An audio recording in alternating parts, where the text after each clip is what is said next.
Good afternoon, everybody, and welcome to today's meeting of the Adults, Communities Overview and Scrutiny Committee, which is taking place at County Hall in Glenfield. This meeting will be broadcast live via the County Council's website and will also be available for viewing after the meeting. Can everybody who wishes to speak, please switch their microphone on when speaking and turn it off when finished. I've received apologies from Mr. Hajai Nikolou, and welcome Mrs. Fryer, who is present as his substitute. Agenda item 1, minutes of the last meeting. Are we all agreed that the minutes are correct? Any to the contrary? Thank you. Agenda item 2, question time. I've not received any questions from the public. Agenda item 3, questions asked by members under Standing Order 7.3 and 7.5, and no such questions have been received. Agenda item 4, there are no urgent items. Agenda item 5, do I have any declarations of interest in any matters on the agenda today? No, thank you. There are no declarations of the party whip. Under agenda item 6, agenda item 7, no petitions have been received. So therefore we're straight into the meat of the meeting, with the first agenda item being agenda item 8, which is pages 15 to 28. Which is the performance report for quarter 1, 2023-24, April to June. I think John's going to introduce the item before us. As always, we go over to Matt. Thank you, Chair. Very brief introduction, just to say, and as Matt presented at the last meeting of the committee, we are in a period of flux at the moment in regards to adult social care, data and reporting. So both the data framework itself and a number of the KPIs are being changed this year, and different reporting methodology is in place. So the report that Matt gives will be current performance as we are able to analyse and present it today. But Matt will go through the detail, and at points he may point out that the data might be not quite what we've seen before. Thanks. Thanks, John. Good afternoon, everybody. Yes, straight into that issue there, then we brought a report here in June, Care Data Matters, which is a roadmap from the Department of Health and Social Care, explaining changes that are happening with social care data in what, as a local authority, we have to report, and also what our National Performance Framework, ASCOF, contains. So paragraph 5 in your report gives you a bit of background of those changes. It is affecting this report, and the content in Appendix A, which are the metrics, that's slightly changed because that new national framework has been adjusted from this April. So a few changes there just to bear in mind, and I'll pick them up as I go through the report. Just worth also bearing in mind that the latest national average is probably as far out of date as it gets now, so it's still relating to 2021-22. The latest year, 22-23, will be published in a couple of months' time by NHS England.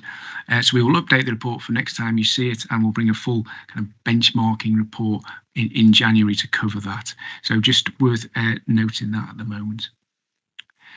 So into the actual performance itself, and starting at paragraph 8. So it's adult social care I'll start with. Worth noting a 15% growth in new requests for support between April and June of this year and April and June of last year. And of those, 700 or so resulted in a long-term community service, which may include home care. So it's worth noting that. And paragraph 9 goes on to further more details of those that were kind of signposted or received universal services. Picking up on paragraph 10, and this is one of the areas where certainly we have seen some change in the national framework. This relates to people living at home, and previously we've always focused that on, as the indicator required us, people with a learning disability of the age 18 to 64. That indicator is getting expanded. It's going to include all age groups and people with all kinds of support reasons. However, it's one of those areas that we're still waiting for further guidance from NHS England, and as such, we've decided to keep this report focusing on people with learning disabilities as was. So with that in mind, at the end of June, 83% of people with learning disabilities were living at home still, and that is similar to last year and above the latest national average. Moving on, paragraph 11 picks up on the Market Sustainability and Improvement Fund. And part of the requirements of these funds was a level of reporting, which included waiting times. Now, at the end of June, we had around about 1,059 people awaiting allocation. And now this compares to 1,575 on the 1st of January. Similarly, we look at people waiting for 6 months or more. That has halved since January, down to 35 at the end of June. Reablement is picked up in paragraphs 12 and 13. It remains a strong area of performance for the local authority in terms of both outcomes of that service itself and for people who are living at home 91 days following that service. We remain in line with where we were last year and above national averages. Again, bearing in mind that that's 2021-22.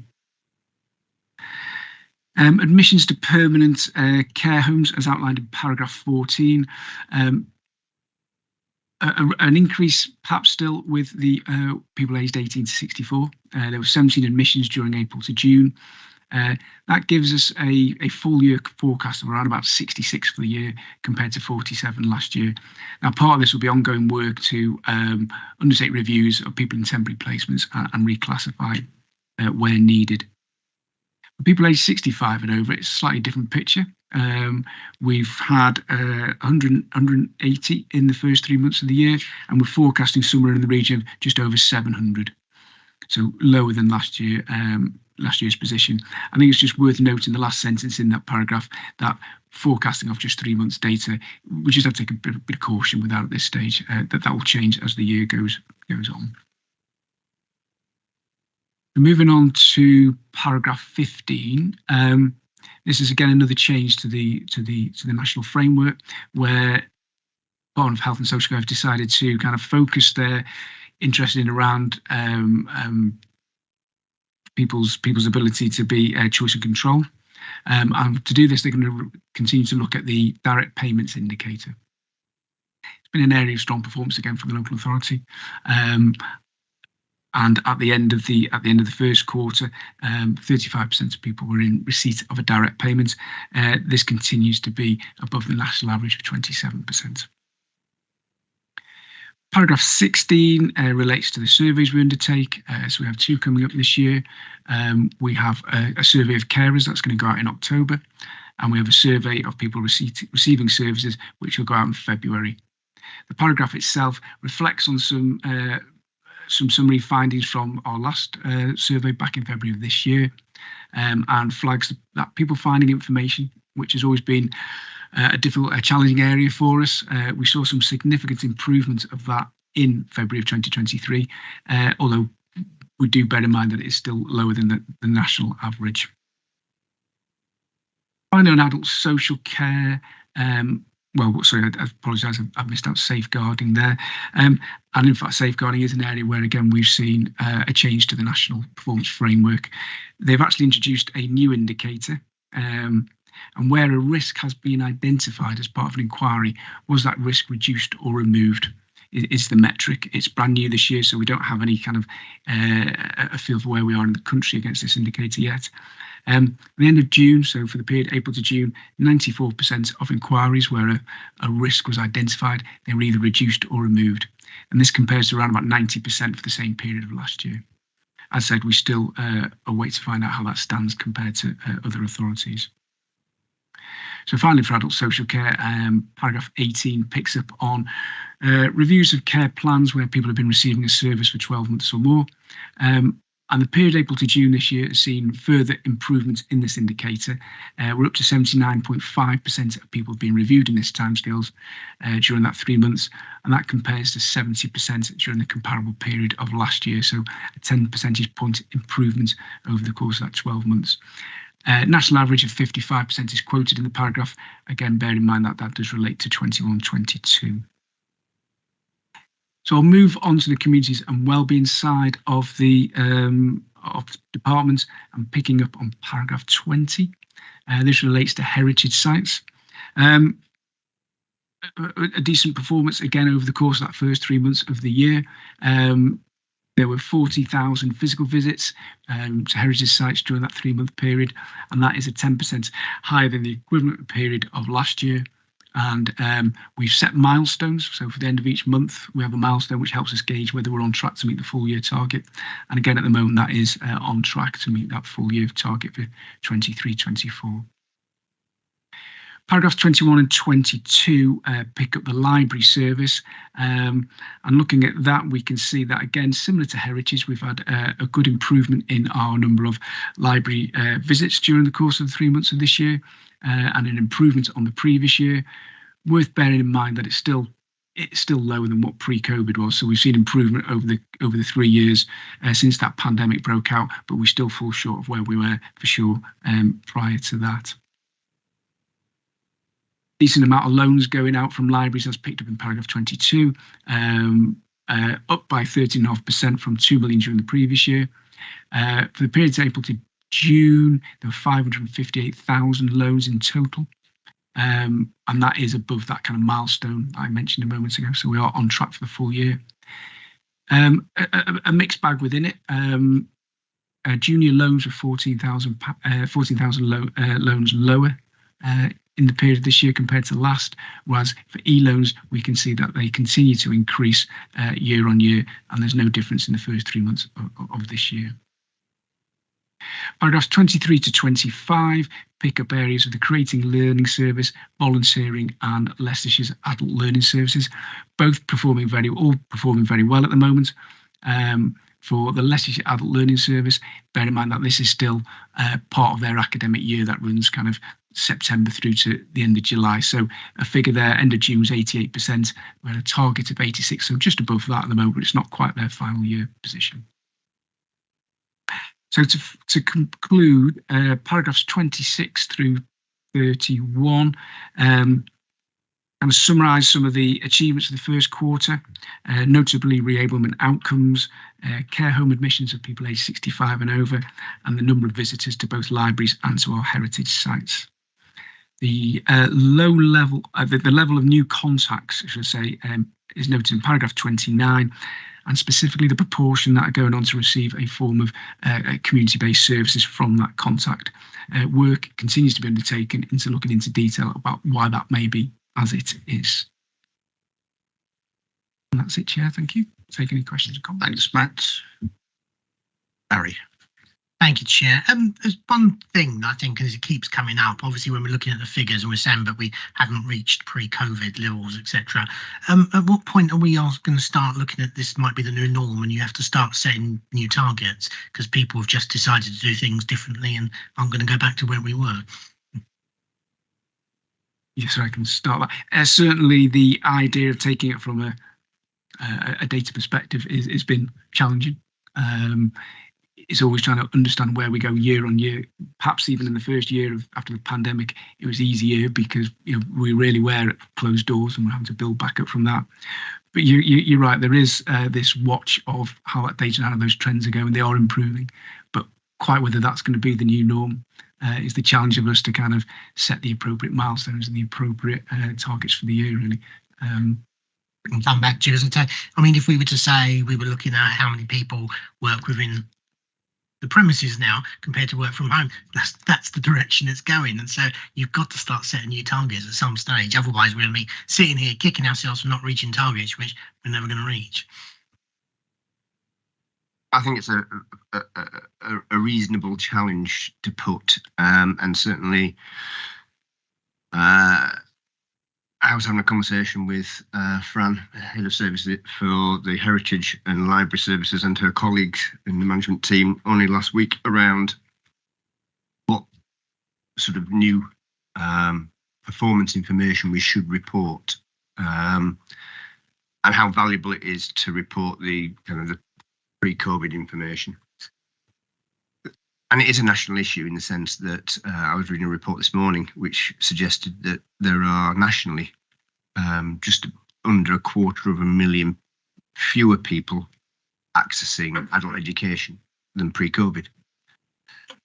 Now, some of the performance metrics that we set are because that's what funders require. So if you look at adult learning, for example, the Learning Skills Council require a certain percentage completion and a certain percentage of achievement rate in order to draw down the funding. So we have to report against that. And we might want to question whether or not those are the right targets given where we are now, but we don't have a choice in those. Many of the others are actually local targets. Not so much with the adult social care outcomes framework, as Matt's alluded to, that sort of national frameworks, but certainly in terms of libraries, heritage services, creative learning services, we do have the ability to think about what targets we want locally. And it might be that we bring a report back to committee with some suggestions around what we might want to report and what you might want to see.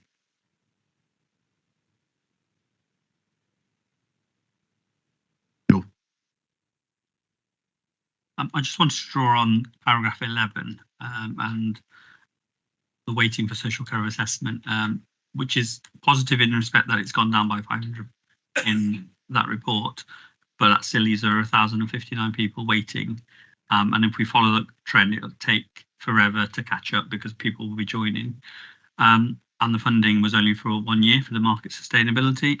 What's our plans going forward to catch up on that and get to a more acceptable level? I'll start that one off.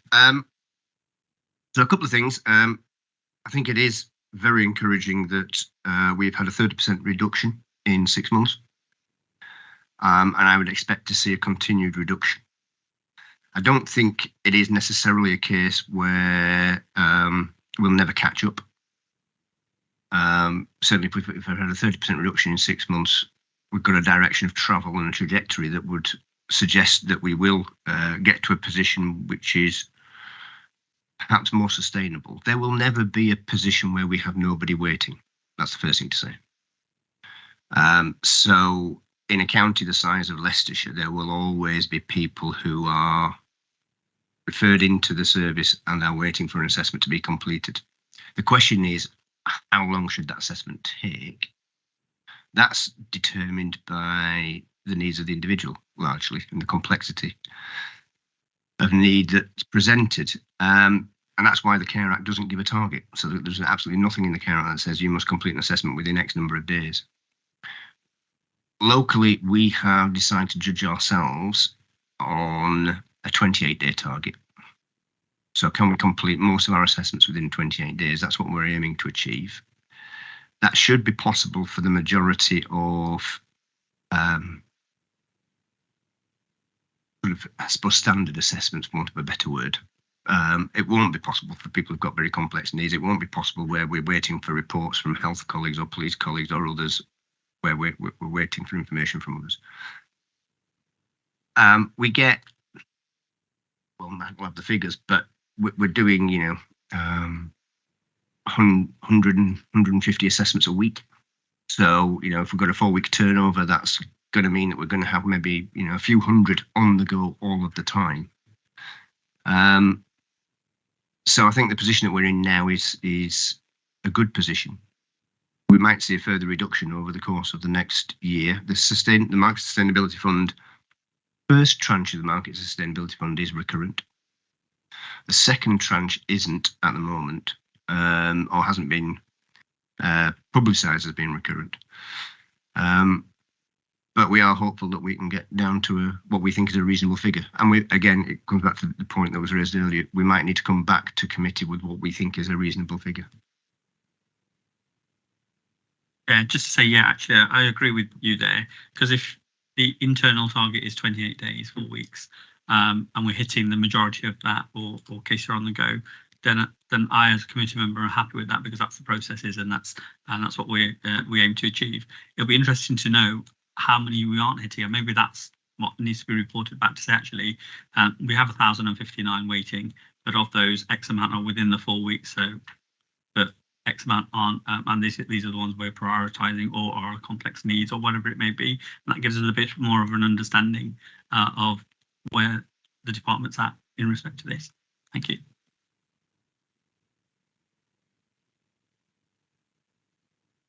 Right, just a quickie for me. We've long debated what targets we have, what figures we've done. We've changed it. I appreciate Jules' comment, and I think there's always room for refining these. Absolutely right. And I suppose with some, I was just sitting there idly thinking about the junior lens out of the library. It's 4,000 less, and part of me just says, well, so what? So how do we correlate that against why it might have happened? So, if we had 7,000 requests for titles we haven't got, if we had those titles, we'd have 3,000 more than the target. So figures are only worth having if we do something with them. So with figures like that, what do we actually do with them? Or are we just collating figures for the sake of collating figures? Or how do the library service use those figures to determine why there might be a reduction, what they're going to do about it? And in fact, is it a worry? Because so many kids get their information off tablets and that these days. I mean, you can't walk down the high street without falling over children who are looking at a screen rather than looking where they're going.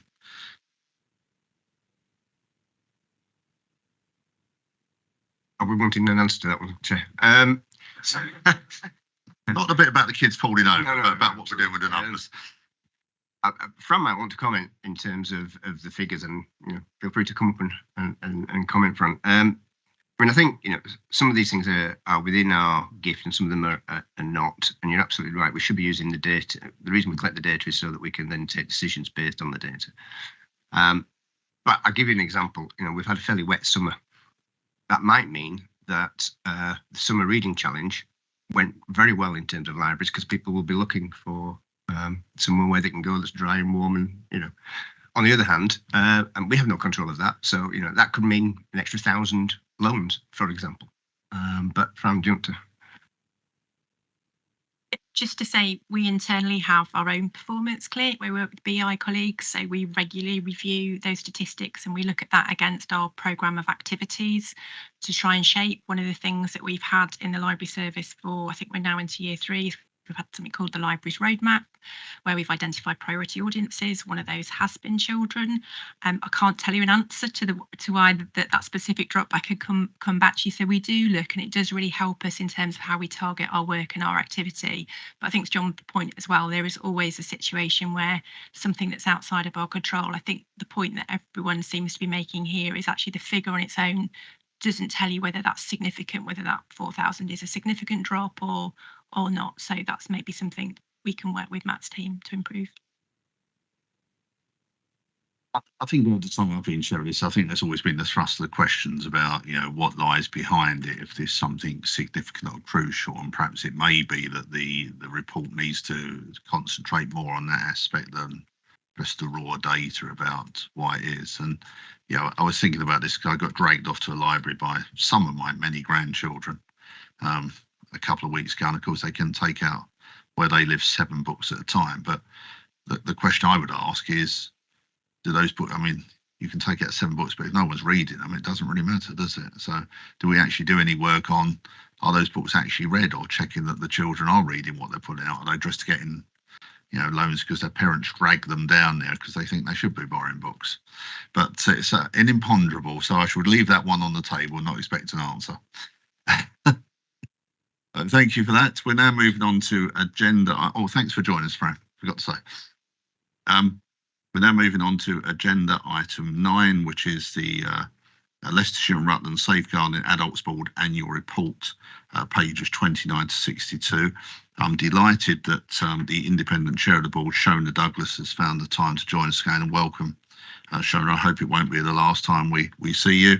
I know you've also got Gary Watts with you as the Safeguarding Partnerships Manager. I know you're going to just give us a 5-minute burst and then bravely answer questions as they're thrown at you. So thank you very much. Thank you very much, Chair. Thanks very much for having me this afternoon. It's a real pleasure to be able to come and present the work of the Adult Safeguarding Board. So just to kind of just give you a little bit of a setting the scene for those members that may be not familiar with the process, I chair one board, which is Leicester City, Leicestershire and Rutland. So it's one meeting, but 2 boards. And here we are here today to look at the Leicestershire aspects of the Safeguarding Adult Report, because you will see that Rutland is also a part of that as well. But we can have that discussion. But I just wanted to kind of focus on Leicestershire today. There are 4 things I thought it might be quite helpful just to flag. because I acknowledge you've read the report and you've had the details. But the first one is in relation to the data. So we just had the conversation, I think, about the data.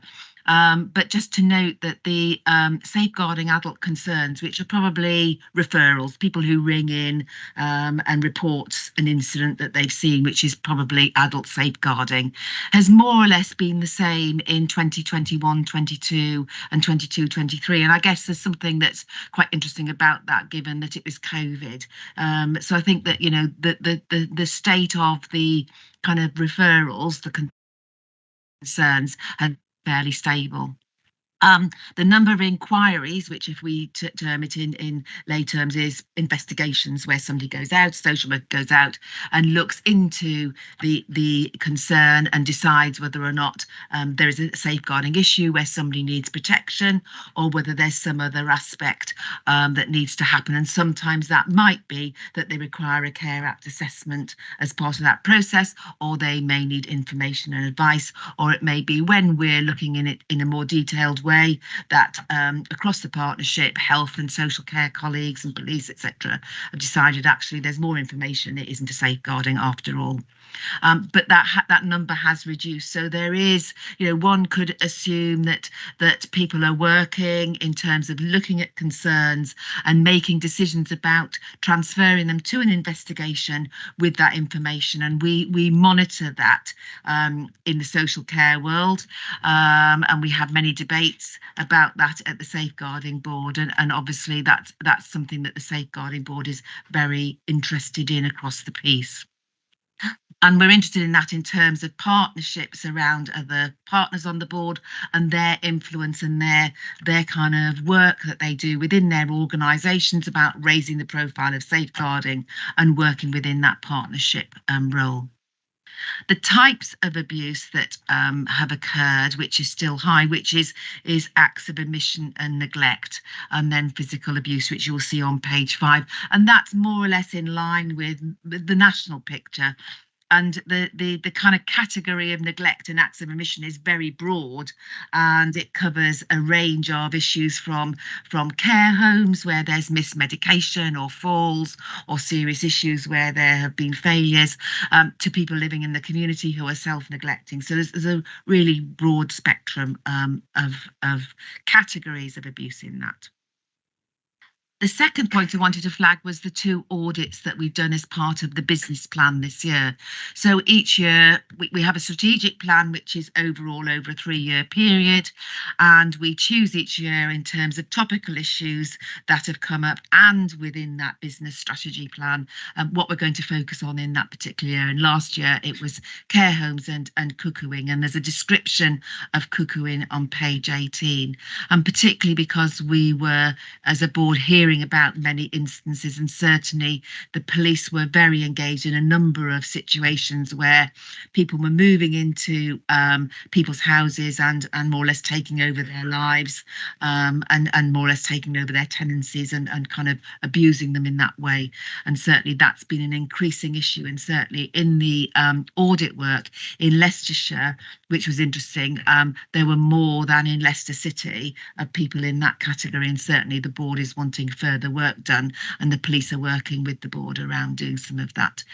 And within the care homes, it was really looking at the issues that arise from care homes, in terms of referring and putting concerns into the council, and of working with health colleagues around that awareness. And there's been work undertaken, which you'll have probably read about with regard to care homes. The other 2 bits that I wanted to flag with you was that we're looking at our priorities for next year, which we're working on now, which really are a continuation of some of the issues from 22-23, particularly in relation to self-neglect. It's a growing area of concern, and it's a growing area of awareness, and it is one of those hidden issues quite often.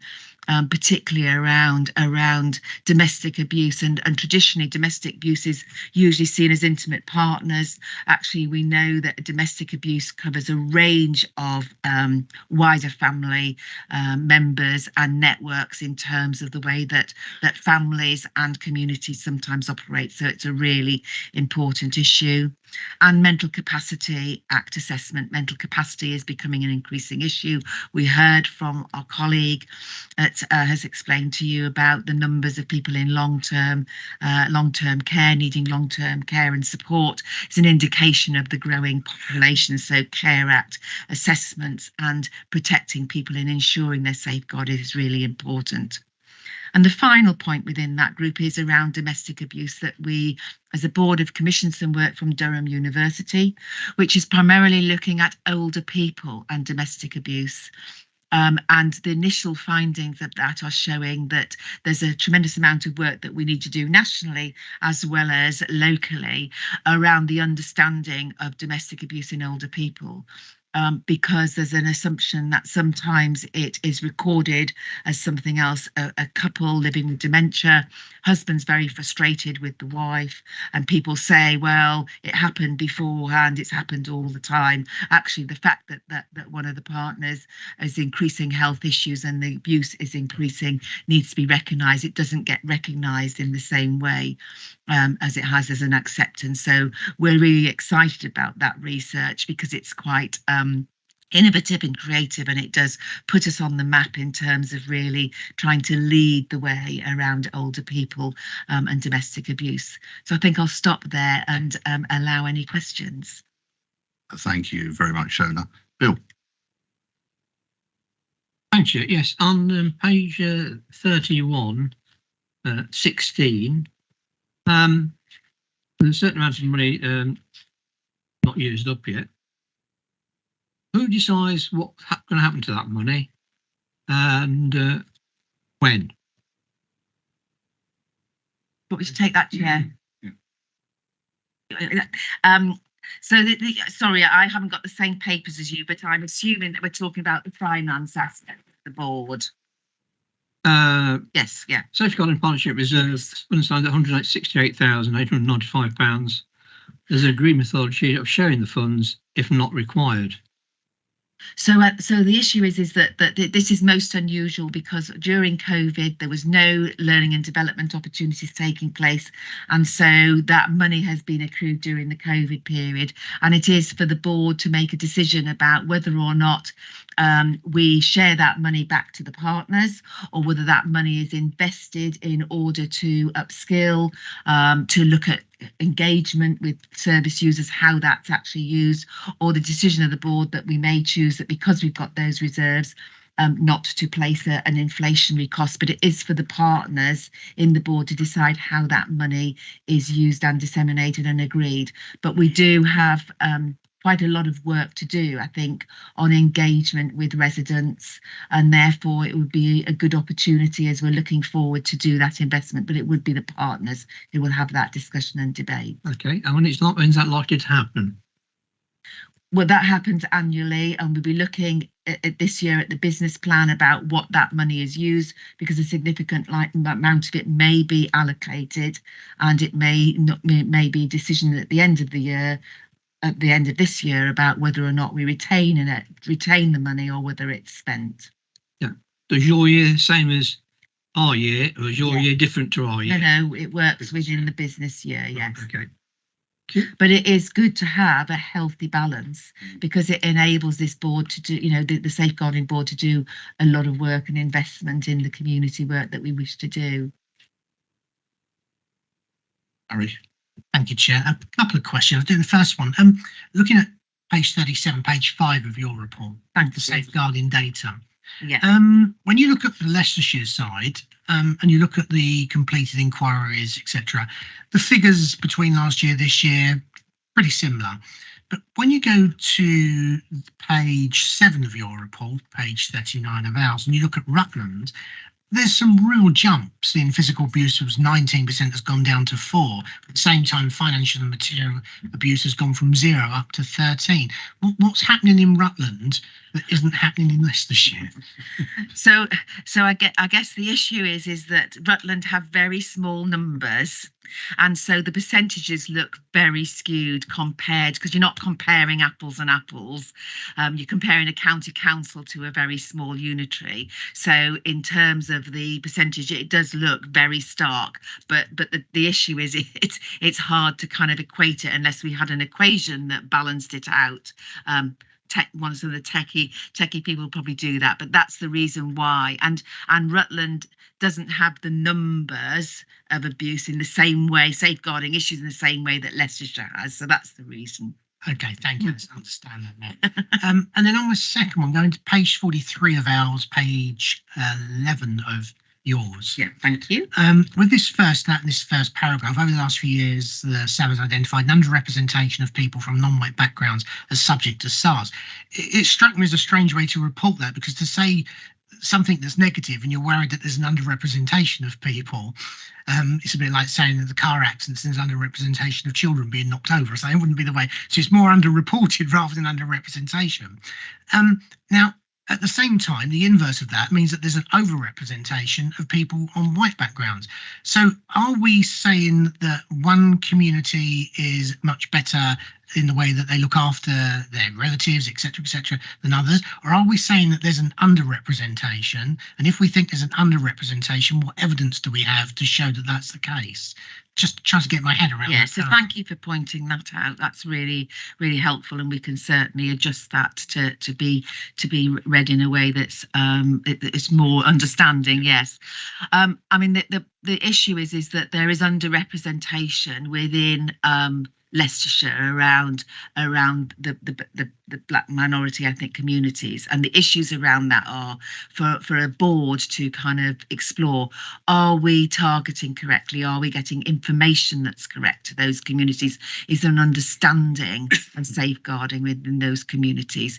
Because you question when you have a high number in one area and not, have we got that right? Are we targeting those communities? And do we need to be working with communities in terms of highlighting safeguarding? And it's particularly relevant in some of the issues around hidden harm, such as forced marriage. Those sorts of issues kind of flag the fact that quite often we're not picking up those things as well as we should be. And certainly is something that is often looked at nationally, because there is a national concern that we target information correctly. And with the number of communities we have, we need to be ensuring that those communities understand what safeguarding is, and that we're picking up any issues of concern and protecting people who need protection. I can just imagine. So I think that's the case, is by reclassifying more as underreporting, it makes people more aware of what to look for rather than, and as I say, it might be that, some communities are just doing a good job and we can learn from that. Yeah. Okay, thank you.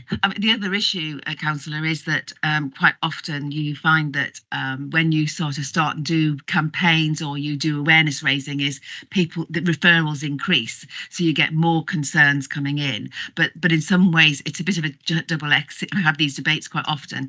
That's a good thing, because awareness is there and it allows you to tap into some of those communities and show the understanding, because it gets a feel around whether or not people understand what safeguarding is, whether they'd notice it if they saw it, and can understand how to report it and protect people. Just a couple from me. So page 6 of the report, or 38 for us,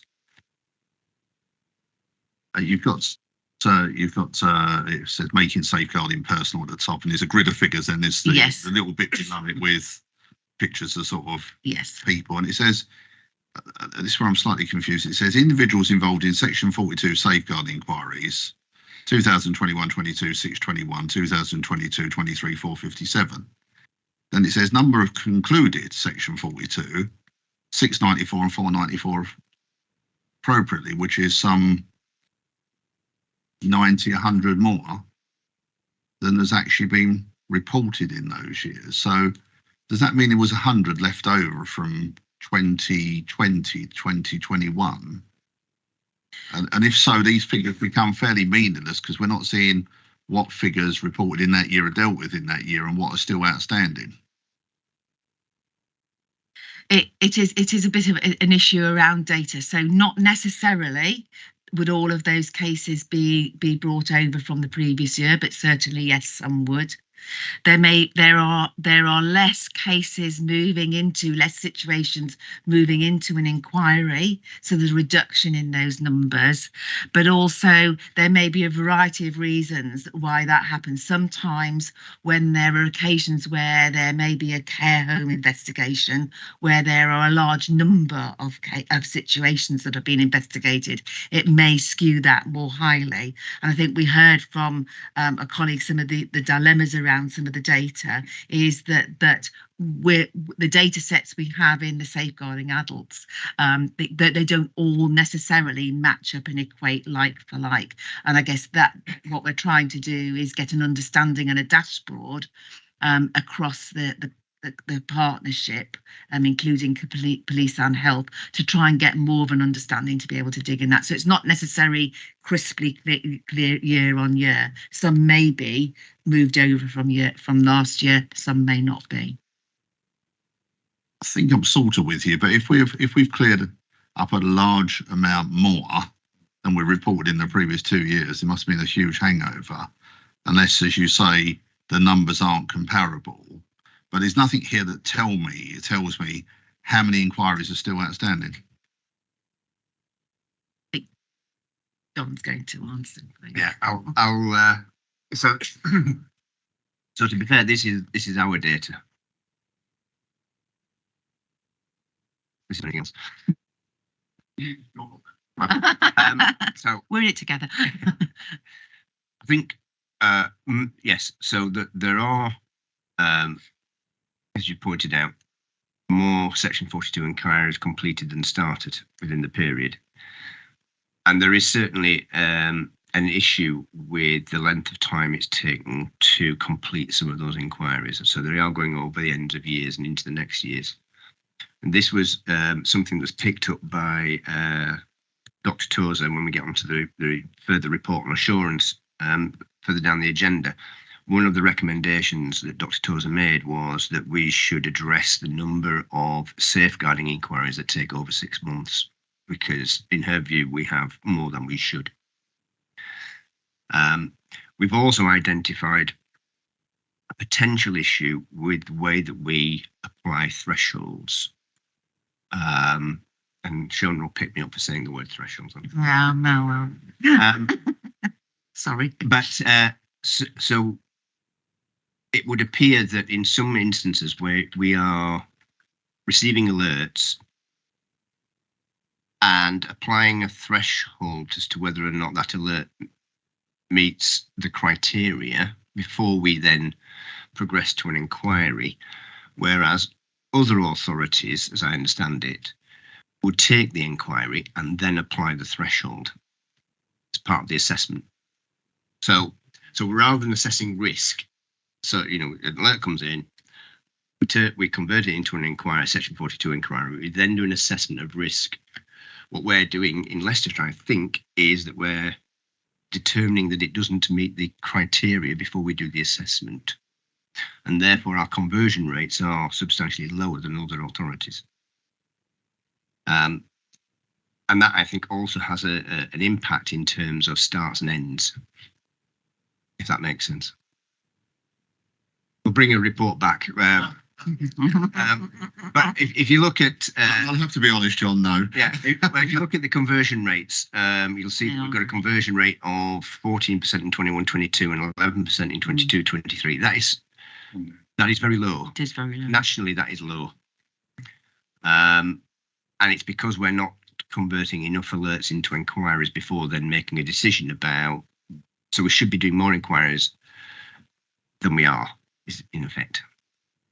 I think with that was this question that when we decided it is an inquiry under a Section 42, we seem to be clearing up more under Section 42 than they're being reported, which must mean we've either had a huge backlog or there's some incorrect counting going on.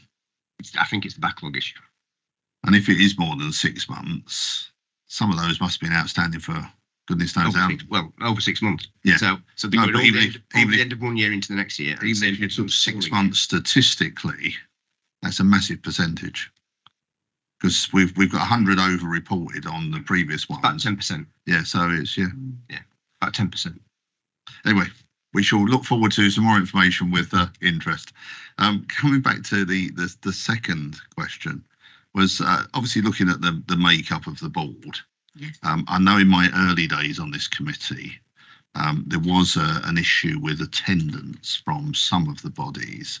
Has that improved? Because it always surprised me that it's not a sort of almost a chart in there about, you know, how many meetings did they all attend and who didn't attend and who were the worst offenders, which used to be in the report in the old days, but seems to have disappeared. And that was always, I thought, valuable information that should perhaps be in a report to you know, almost get those that don't attend to attend because they got figures out there.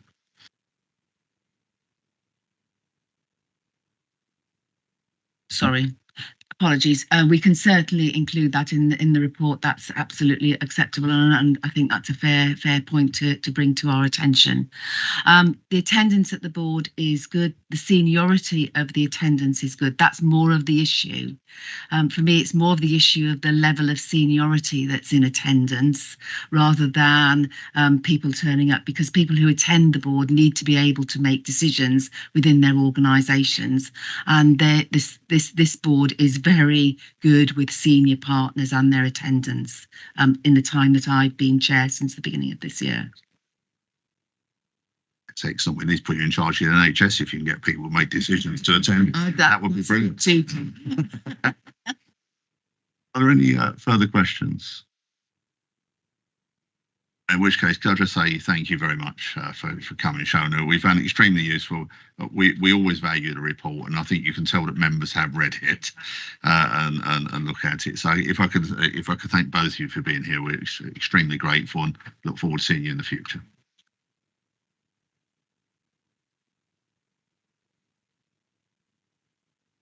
Well, it was something else I had to do, was it? But I think we got the views of the committee, which have been recorded, haven't we? And they'll be passed on. That's brilliant. And members to note the report. The next item on the agenda is agenda item 10, pages 63 to 86, which is the collections development policy and access policy for the Record Office for Leicestershire, Leicester and Rutland. And I think John is going to introduce and then immediately throw it all over to poor Fran. Thank you, Chair. So just very briefly, as it says in the report, we have to make accreditation submission before the end of the calendar year to the National Archive for accreditation for the Record Office. These two policies are both required as part of that accreditation process, and both are now expired, and therefore Fran and colleagues have taken the opportunity not just to resubmit the original policies but to update them, and Fran's report today will give committee details of the changes that have been made. Thanks. Thanks, Chair. Thanks, committee members. As John said, it's two key Record Office policies. So we have the Collections Development Policy, which is Appendix A, and the Access Policy, Appendix B. As we've just heard, they're a requirement of archive accreditation, and they help direct the work of the Record Office. We've reviewed the policies in line with the review schedule, and subject to any comments from today's committee, we'll be seeking approval for the revised policies through Cabinet on the 15th of September. The County Council manages the Record Office on behalf of a partnership with Leicester City Council and Rutland County Council. The partnership enables each of the local authorities to meet its statutory obligations with regard to the safekeeping of records, and that's set out in paragraph 8 of your report. But it also helps with the County Council to meet its strategic plan, in particular the Great Communities outcome, by helping save and make accessible the cultural and historic heritage of the county. The revised policies will form part of the Record Office's archive accreditation application to the National Archive, and that's due to be submitted on the 8th of November. Archive accreditation is the UK standard for archive services, and we were last accredited in February 2018. We've consulted our partners, Leicester City Council and Rutland County Council, on the policies, and they are in support. So I'll just briefly take you through the two. So Appendix A, Collections Development Policy, was first established in 2009, and it sets out how the Record Office will maintain and add to its collections. The policy is split into 8 sections, which are detailed in paragraph 16A to H of your report, and they're in line with archive accreditation requirements. The introduction includes the role at the Record Office's mission statement, paragraph 16A, which is to collect and preserve the printed, written, recorded and digital heritage of Leicestershire, Leicester and Rutland. And the policy also now refers to the Access Policy 2023 to 28, which covers how we make collections accessible. The scope is contained in section 2 of the policy and details the different collections held by the Record Office. So in addition to those that constitute the public record, so the public record, just for prompting, is NHS records, coroners and magistrates, prison records and so forth. But we also hold diocesan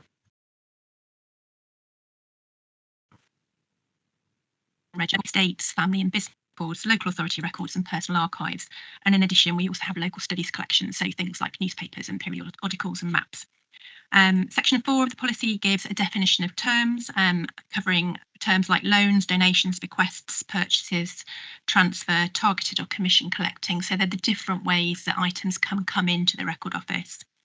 And section 6 gives a series of statements about how the Record Office reaches decisions in terms of accepting items into the collection to make sure that that's transparent and consistent. Paragraph 6.7 of the policy explains the geographical remit of the Record Office, which covers the county of Leicestershire, the city of Leicester and the county of Rutland, and acknowledges that there have been various changes to the boundaries of these different administrative areas over time, and the Record Office will not accept material that doesn't meet those geographic boundaries. Moving on to the Access Policy, Appendix B, that's been quite significantly redrafted in terms of its format to make it clearer. And for those of you that were here when the Museum Service took an access policy through committee in November 2021, follows the same format, which we hope just makes it easier for service users to read. The access policy is required to specify how access to the collections and the resources that are held by the Record Office will be made accessible for all users and stakeholders. And again, it's split into 8 sections, with the introduction containing the mission statement and also the Record Office's commitment to create a culture where people of all backgrounds, experiences feel appreciated and valued, and where we will provide access for everyone.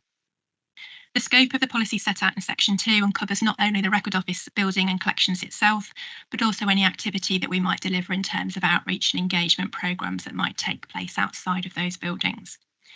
Section 4 highlights what we recognise as the 7 principal barriers to access and gives definitions to illustrate how they might be experienced. And then section 6 provides a series of statements which sets out how we seek to eliminate or minimise those barriers to access. So by way of example, paragraph 6.4.2 of the policy recognises that some documents that we hold can be quite difficult to interpret. So if you imagine a medieval manuscript, not only might the script be quite difficult for people to read that aren't used to accessing those kinds of difficulties, but also the language that's used and the historical context in which it's set might need some context. In those instances, the Record Office seek to provide guidance that might include finding aids which explain, interpret and where possible translate the material into a format that enables people to access and understand it. Paragraph 6.5.6 of the policy points out that the principal duty of the Record Office is to ensure the long-term preservation of the material in its custody. And in a last resort situation, access to original source material might need to be restricted to avoid permanent harm.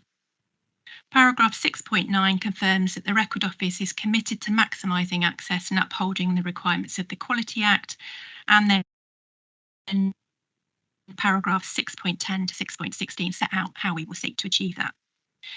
Just to conclude, the service believes that the 2 policies subject to any committee comments from this committee are now in a position to go forward to approval and will help guide the Record Office to continue to provide an excellent service for the people of Leicestershire, Leicester and Rutland and visitors to the area. Happy to take any comments. Thanks, Fran. Members? Bill? Just a quick one on digital access. We've talked about digital access, but my perception of digital access might not be the same as the perception of digital access here. So could you talk to me about how I would access the Records Office if I was on my computer at home, and how would I be able to access it easily, or what's the process? No, it's really fair, and it's an area where we're still kind of learning. So I think there's two sides. One's to do with access, and then one's to do with records that are kind of coming to us digitally. So there are elements of the collection that are available digitally, so they have been digitized to a really high quality. We work partners on that, and they can be accessed through your computer, through Leicestershire libraries, or within the record office itself. So things like a lot of family history records.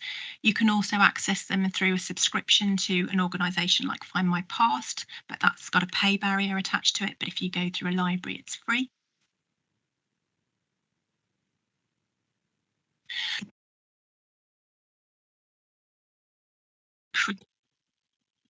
Office are from free partners geographic areas. Lots of people don't live within that area, so often it's quite difficult to travel. So they will email and we will try and respond electronically in that way.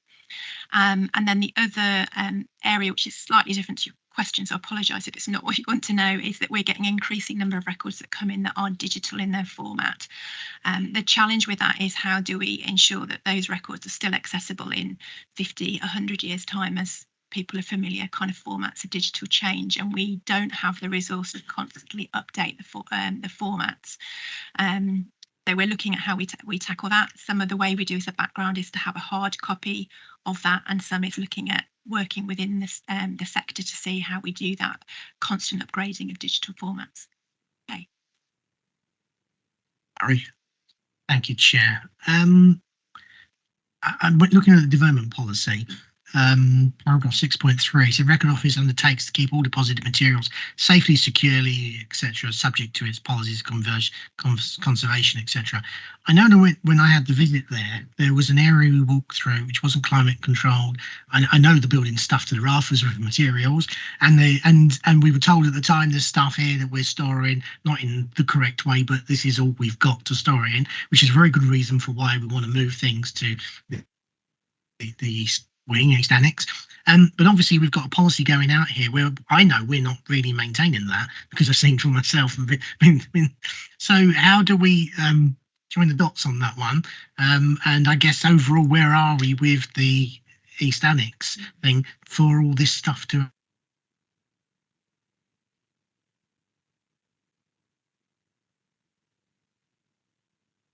What we rely on quite heavily is our professional staff at the Record Office. So they are in a position to make assessments in terms of different types of material that we hold within the Record Office, and which absolutely needs to be in the control conditions that we have within our 2 strong rooms, and other material which ideally should be kept in those conditions, but actually can tolerate different conditions, slightly less robust.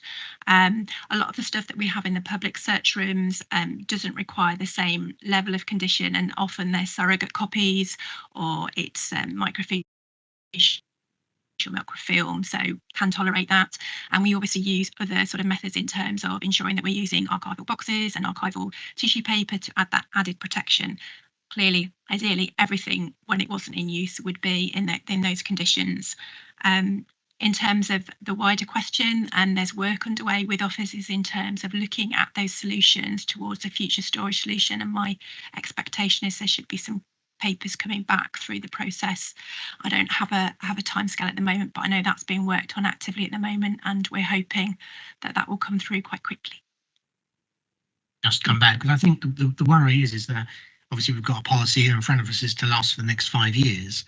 And I kind of felt like when I went on my visit, we didn't have enough room for the next 5 years, is how it felt. So, trying to point out policy there, and I haven't quite got a plan in front of me of how we're going to make sure that it's maintained. Yeah, it's a fair question. We are looking, I think, to bring a report to committee in November on the future proposals for the collections and Record Office. But worth just pointing out that even if we put a spade in the ground now, it's likely to be 5 years before we get a new facility, 4 to 5 years for a new facility. So there will be a period where we'll have the policy in place and we'll do our utmost to adhere to the policy. But there may be occasions where that's not going to be 100% compliant. I think if we just had light at the end of the tunnel, Chair, I'd probably be happier. Bill. Thank you. As you say, this existing storage may be running out.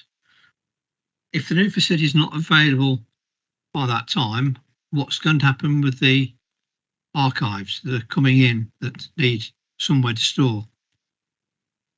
Have you got a plan B? We have been using overflow storage in the Eastern Annex. In fairness, that is now also reaching capacity. We are slightly fortunate in terms of the volume of incoming material that we've had the last couple of years has been relatively modest, so we haven't been under pressure. And there is a difference between individual documents coming in, which we can accommodate within sort of boxes that have got space within. And I think the main area of concern is there's potentially a large, for example, company archive that would come in, which would be multiple boxes. And we would have a challenge there as to whether we could accept it. I don't think there's any concern that we can't continue to fulfil our responsibilities around accepting our statutory records are in the public record because they're relatively modest in terms of how they come in. I think the challenge would be around that wider requirement in terms of collecting and preserving the history and heritage of the counties and city. If there was a large organisation that closed and those records were offered, whether we could accept it. There are some strategies that we can use around sampling, but we would only wish to do that in exceptional circumstances.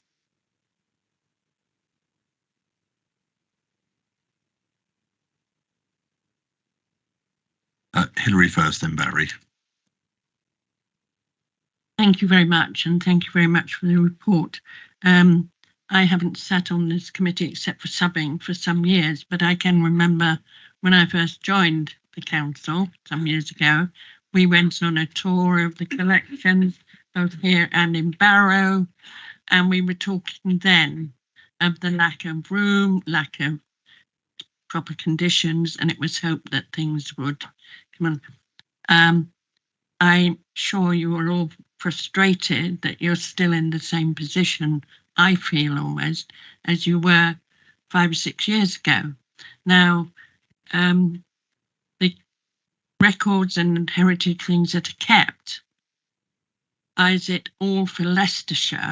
I appreciate it's a county where, but are some that should be, are some storage for Leicester City in Leicester City? Do they pay for their stuff to be kept here?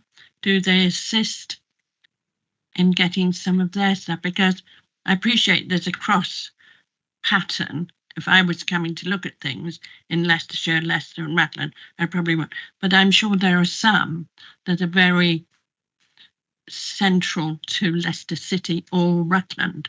So have they got any plans to reduce, take some of their stuff back?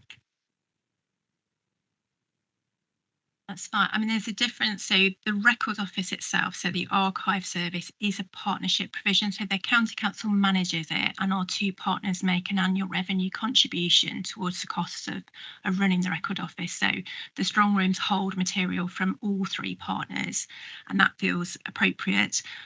We have looked at different models in the past with partners, and the view is that the partnership approach provides the most efficient model for all partners, because we'd all have an obligation to provide a strong room and a search room of differing sizes depending on the size of the collection. So yes, we do hold, but my belief is that is appropriate, and that is part of the partnership agreement currently. Barry. Thank you, Chair. I'm just coming back, Fran, on what you were saying, that obviously the main worry would be were there to be a large boxes of stuff that had to come in, etc. What's the procedure if that were to happen and you can't take it? Is that an extraordinary meeting of this committee to discuss it? Is there a report to cabinet? Where does what's the plan to make sure that if that happens, what do we do? Never happened before. So my view would be we would use our usual practice. So that would be flagged up initially to myself as head of service. We'd raise that, with lead member and DMT for a steer as to an approach, and we'd be guided by that feedback as to whether that came through to Scrutiny Committee and Cabinet. So I think we'd have to take that on a case by case basis. But I think, you know, the team at the record office are really alert, and that's why we employ professional archivists. It is their duty to flag, and they will say if they feel that material has come in and should be brought in, but they're being prevented by doing so purely because there's no space. And so far we haven't turned anything down on the basis that we don't have space. I think probably as you've gathered, I think this committee is pretty unanimous in the fact that we do believe that preservation of our records is essential. Preservation of our records in acceptable storage space, providing access for the public, is essential. So part of it, I think, I'm sure this committee would urge Cabinet through the portfolio holder Christine, who I know is on board with this, to really, you know, turbocharge getting this sorted, because I understand what John says, but I mean, if we are converting something like the Eastern Annex, it shouldn't take 5 years. It shouldn't be beyond wit to do it, period. But also, I think the point that's been made is that this policy also should have almost a 5 to 10 year bit of what happens if we haven't done anything in 3 or 4 years. Where does it leave us? And the bit that's missing from this is the biggest risk to me isn't actually covered in here, which is what do we do if we lose our accreditation? Because we've still got to store it, and to have a policy without a plan B of what do we do if we lose accreditation strikes me as slightly flawed. I appreciate through no fault of your own. I know the three of you sitting there would build something tomorrow if you could, would get all the stuff in there and give our staff those conditions. But I think we've forcibly got impressed upon as a committee that they're our major concerns, and that, you know, Cabinet, we're asked to make comments and recommendations to Cabinet that I think probably it's fair to say we believe this needs to be treated even more seriously than it already is. I'm not saying Cabinet aren't taking it seriously, but I think it's got to raise itself up the agenda because of genuine concerns about where it leaves the council and the financial liability we could have were we to either run out of space or lose our accreditation. Is that a fair summary, members? So if we can record that, and then we'll send Christine off to fight the good fight.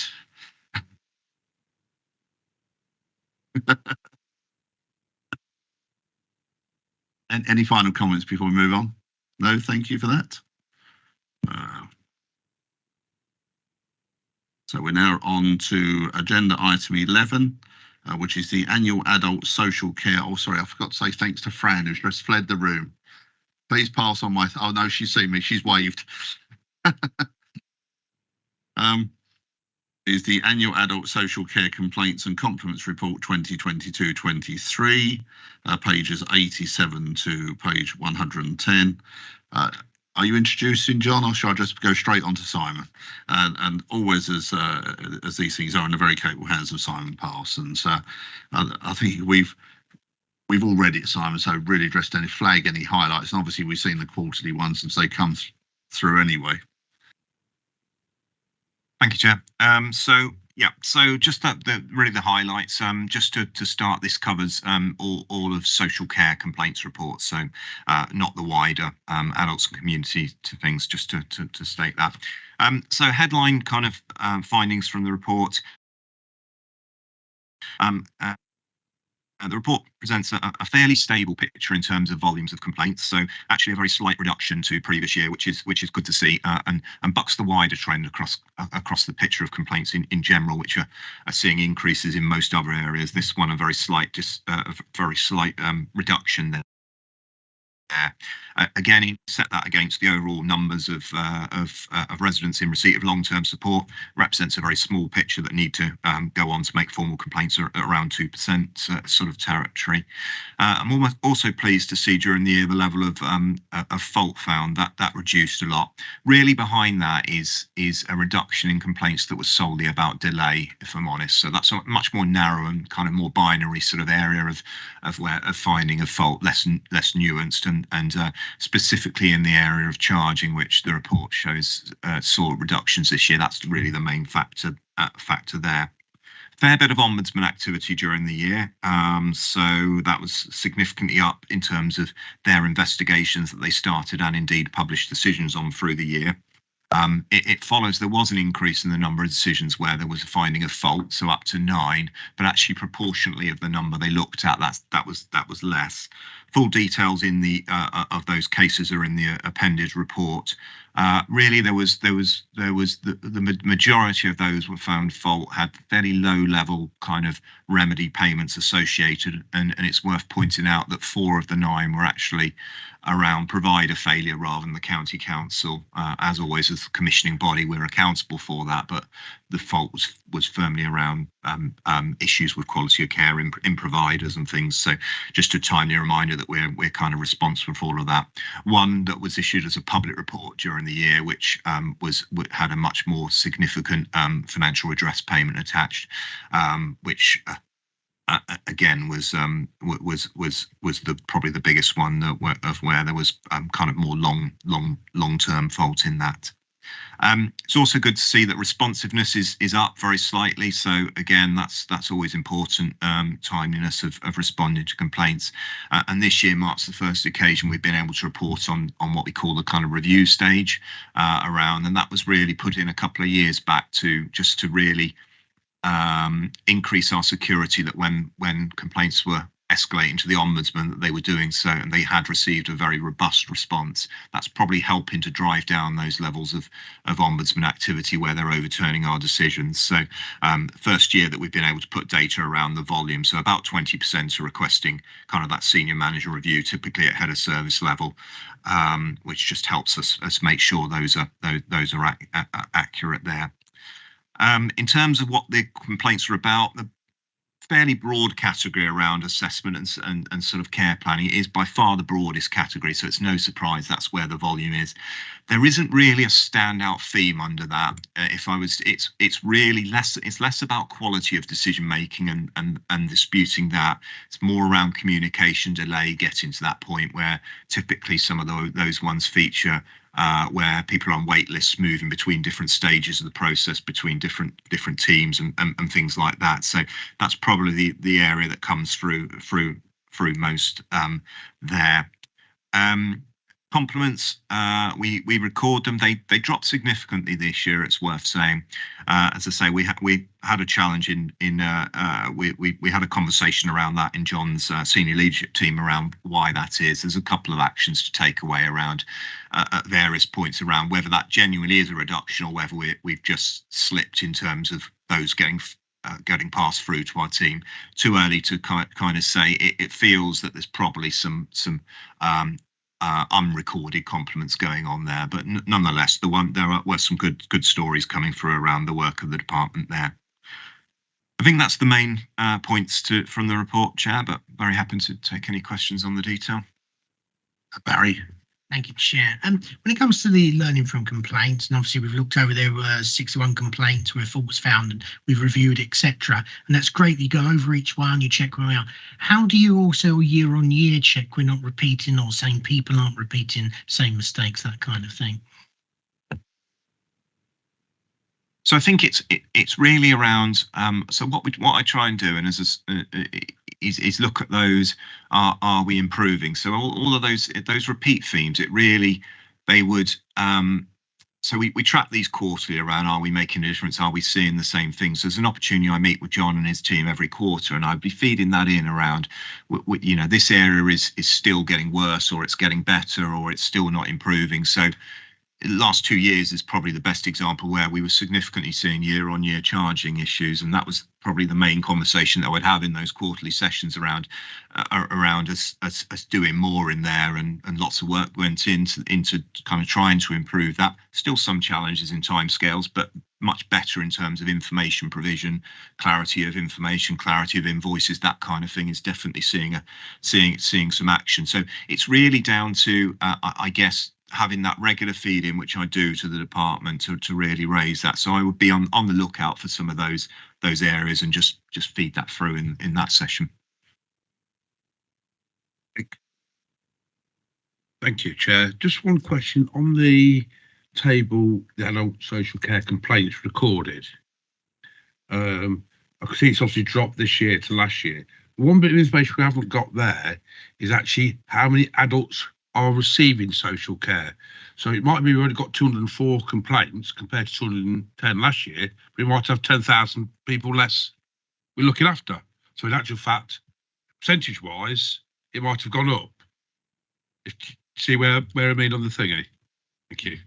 Yeah, so there's a number of different indicators around social care that go on, but the one we use to try and add some context, the one I've kind of worked with Matt Williams, our business intelligence lead on, is the number in receipt of long-term support through the year, and that figure is included on page 88 of the cover report, paragraph 13, where it talks about 10,421 through the year were in receipt of long-term support. So that's the figure that we use as that benchmark around.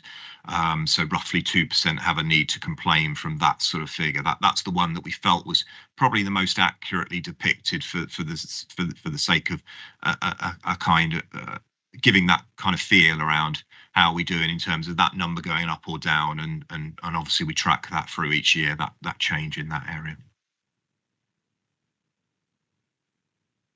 Yeah, I understand, but obviously that figure, if you could put it nearer the tables and stuff, rather than just trolling backwards and forwards all the time, it's quite hard. When you not put the report together, if you put the report together, you know what those figures are. You know, we're trying to pick figures out from this and that bit and that bit when we're trying to read this many papers for one meeting. Sometimes can be quite hard. It'd be better if we could have that information closer. The tables, what's involved with it, if that'd be possible. Understood, and certainly that's something I can take away to have a look at bringing that closer to that graph. Yeah, absolutely. Bill? Page 87, paragraph 7, talking about self-funders. Can you explain that a bit more, please? It says they may, if the county commissions the same service on the same home, and an independent person complains, does that mean the county council is still at fault? So essentially, as I say, essentially, if you're entirely self-funding and have made decisions and have negotiated directly with a care provider yourself under Yes. that, then the local authority is not responsible for that any of that work. Yes. There may be a wider role in terms of wider safeguarding kind of inquiries around a provider that we may contract with, that we may have a role in, but in terms of the broadly that specific complaint is deemed to be a private kind of complaint dispute, for want of a better word, between the party contracted with and the resident. But if the company was found to be at fault in some way, then the private individual could then take redress against the county council, allowing that person to continue in business. If it wasn't a commissioned placement, then we wouldn't be held accountable in the same way that I talked about some of those residential care providers and us being accountable for provider fault. That's where we've commissioned the placement.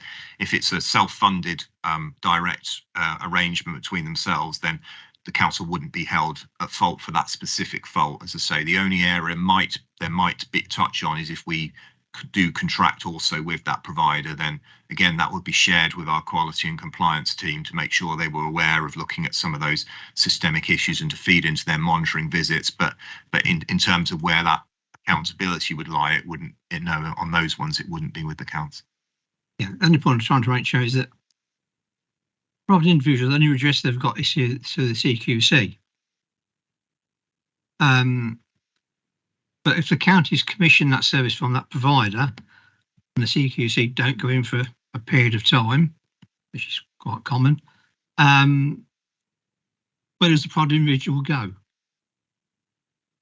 So they can still go to the local government and social care ombudsman, but they would who have oversight as well as local government. They are the ombudsman for all social care providers as well. So essentially, it would be the ombudsman, rather than making inquiries with the council around that, would make it direct with the care provider in a self-funded scenario and hold that care provider to the same there would be that level of kind of independent investigation in the same way there would be of us, but it would be direct with the provider and we wouldn't be involved in that.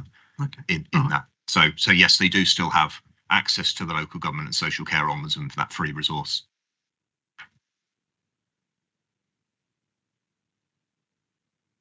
Just a final quickie one from me then. The charts that starts on page 95 and page 90, if it goes into page 96, it just begs the question, what is going on in Obion, Wigston and Hinckley that's different from the rest?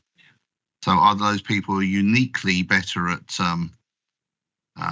complaining and being successful? We actually are actually causing them to complain more in the first place.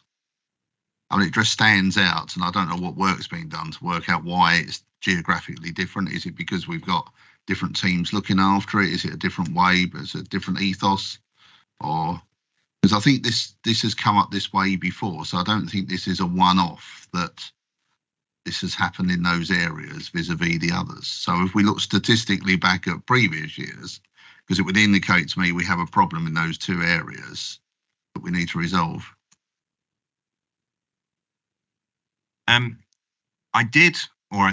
I thought when writing the report, I did look back at the previous one to look at whether it was the same patches each year, and I didn't think, hence my kind of overall comment around, no, I didn't think there was a significant theme developing, but I will look at it again if, as I say, just to reassure myself that wasn't the case.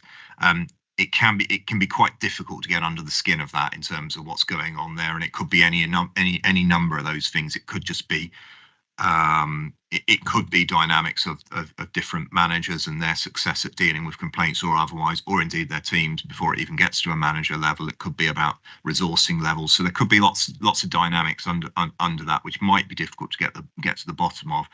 But I will have a further check of that. As I say, I thought that they were different localities appearing each time, but I'm happy to look back and see at last year's report and just double check that.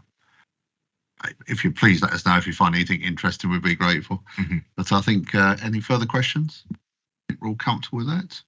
So thanks very much, Simon. As always, we're now moving on to the final agenda item of today.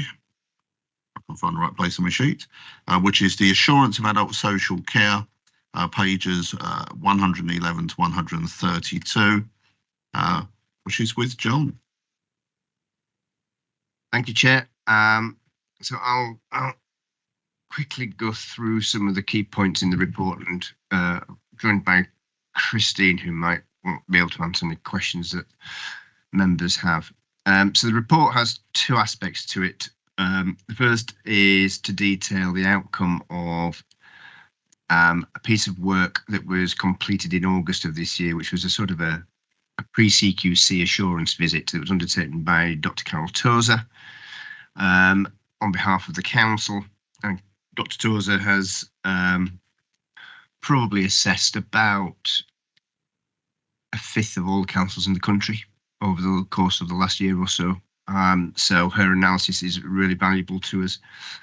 And then the second part of the report just details the intervention framework that was published by the Department of Health and Social Care for intervention in local authorities that are seen to require it. I'm not making any kind of judgment or assumption that the two are linked. So I'm not suggesting that the outcome of Dr. Tozer's analysis would lead us down the road of intervention. Quite the opposite, in fact. So just looking through the report, as you'll see, it was quite an in-depth review of the county council undertaken by Carol. She met with people who draw on care and support. She met with carers, frontline staff, partner agencies, senior officers within the council, and she looked at various documents, including our self-assessment. And she then fed back to us her view of areas where we are particularly strong and areas where we might need to improve. And those are detailed in summary in paragraphs 10 and 11. We've included the full recommendations from the review, and as an appendices, we've included the slides that Carol left with us following her feedback session. You'll see that there are some particular areas where we need to add to or amend our current self-assessment or indeed our improvement activities that arise from that. Particularly an area that was picked up was around how we evidence some of the good practice that we've got. So that might be through case file audits, or it might be evidence within the self-assessment itself, in order that we're telling a strong story. There's some issues there about ensuring that everybody understands the process, and that we are able to also collect evidence of good practice from people who draw on care and support services. So feedback from people with lived experience is something that she picked up on. We've talked about the waiting list issue already. One of the issues that Carol raised with us was that while she thinks that we're doing a good job of managing the risk within the waiting list and managing the numbers within the waiting list, we might want to look at what she calls how people wait well. So people's experience of being on a waiting list and how we can make that as good as it can be for people. Some recommendations around working with partners. Certainly something that we've picked up on before, and it was something I think alluding to the conversation around the safeguarding. One of the things that we have struggled to evidence is equity in outcomes from people from different communities across Leicestershire. So this might relate back again to underreporting or underrepresentation of people from different communities. But certainly, can we evidence that we have the right services in place that allow people to access social care and get good outcomes from social care across the piece is something we need to think about. And again, we talked about the safeguarding thresholds issue, and how we evidence that if people aren't going through for Section 42 inquiries, that they are still having their risk managed, and the issue about there being far too many people waiting a long time for the outcome of those inquiries. In terms of the intervention framework, it was published in August. It says more or less what we thought it would say, in that it allows for the Secretary of State to intervene in any local authority where they believe that there are issues that need to be considered, and particularly where they don't believe that the local authority has the capacity and capability itself to address those issues. Normally following a CQC assurance visit, but not exclusively. So it leaves room for the Secretary of State to intervene even outside of that framework. It provides for both a non-statutory intervention, so requiring maybe the authority to have an improvement plan in place and to report to CQC and the government on that improvement, but it also allows for statutory intervention, where the Secretary of State would in effect take over the responsibilities for running of the social care services and may then require other people to come in and run those services on behalf of the council. So it's quite a wide-ranging intervention, power of intervention. It mirrors to some degree the sort of interventions that we see in best value arrangements, of a similar nature. There is no provision at the moment for, I suppose, so whilst the Secretary of State can ask somebody to come in and operate the services on behalf of the local authority as part of an improvement plan, what there isn't provision for is a similar arrangement to that is in effect in children's services, where you would create a separate organisation, like a trust, to run those services. That's not within the framework as it currently stands. And then the last thing to say is, in terms of CQC assurance, we expected assurance of local authorities to start from the early autumn. That now looks like it will be potentially January, February next year.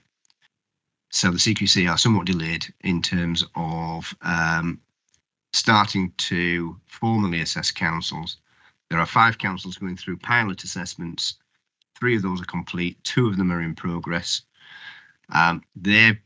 Those reports on those councils probably won't come back now until, or certainly won't be published until November, I wouldn't have thought, which probably means that CQC won't start formal assessments until the new year. I'll leave it there. Any questions? Sorry. Thank you, Chair. Obviously, we've had the report from Dr. Tozer. The CQC will be giving us an assessment based on, excuse me, inadequate, requires improvement, good, outstanding. Do we have a gut feel for where we think we are at the moment? Well, I'll do the glass half empty. Christine might want to do the glass half full. So I have said all along that I think that we are on the cusp of requires improvement stroke good. And the reason I say that is that I think we have some really good practice. I think we have some really good colleagues working in the department. I think we have some strong performance, as Matt's already alluded to earlier, in terms of some of our activity measures. But the one thing that will hold us back is that when we do the resident surveys, when we do the service user surveys and the carer surveys, we get poor feedback in a number of areas, and certainly lower than the national average. And I'm not sure that having that level of feedback from service users and people who actually use the services, and that's, you know, when CQC come and look at us, although they haven't said this, I think what most of us believe is that there'll be 2 areas that will be perhaps areas that CQC will make their judgments upon. The 2 areas will be outcomes for individuals and safeguarding. And if individuals are telling us that they have a lower quality of life, that they can't access information, that their satisfaction with care and support is low, I'm not sure how you get good. But that's my personal view. Christy might want to add. No, other than to agree with John, I think that one of the strengths I think that Carol pointed out about us was that we were a very pragmatic and realistic council, and I think that the inspections will highlight that lots of authorities have strengths and weaknesses across the board, and I think that there will be a number of authorities that will be in that middle ground. I don't think there'll be that many outstandings, to be perfectly honest. So I think that the feedback she gave us really assured us that we're going on the right direction, and has highlighted the areas that we need to be working on.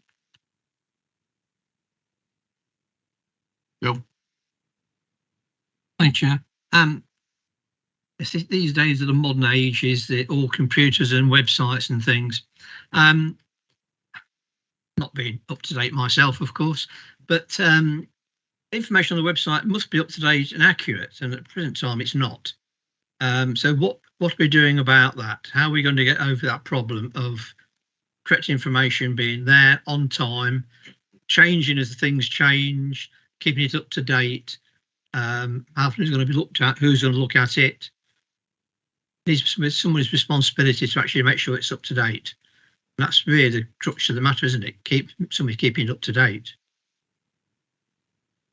And that point was very recognised. I think we recognise that at the moment, the way in which the website is updated is through a variety of sources, and that really we need that centre of contact who can provide the data, make sure it's up to date, written clearly and presented well.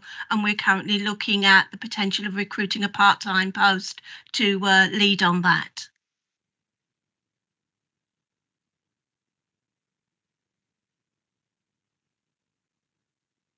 I was just going to say, Bill, I mean, we discussed this earlier today, and I think we also discussed in our group meeting. I think the view is that we need to make an urgent recommendation through yourself, John, and through you, Christine. And I know Christine bangs the same drum as I do on this one, as do you, John, that we have raised at this committee on numerous occasions about the website, about how people use it, about how directional it is, about how up to date it is. Now, that I think has become more important because of the CQC work we've had to do.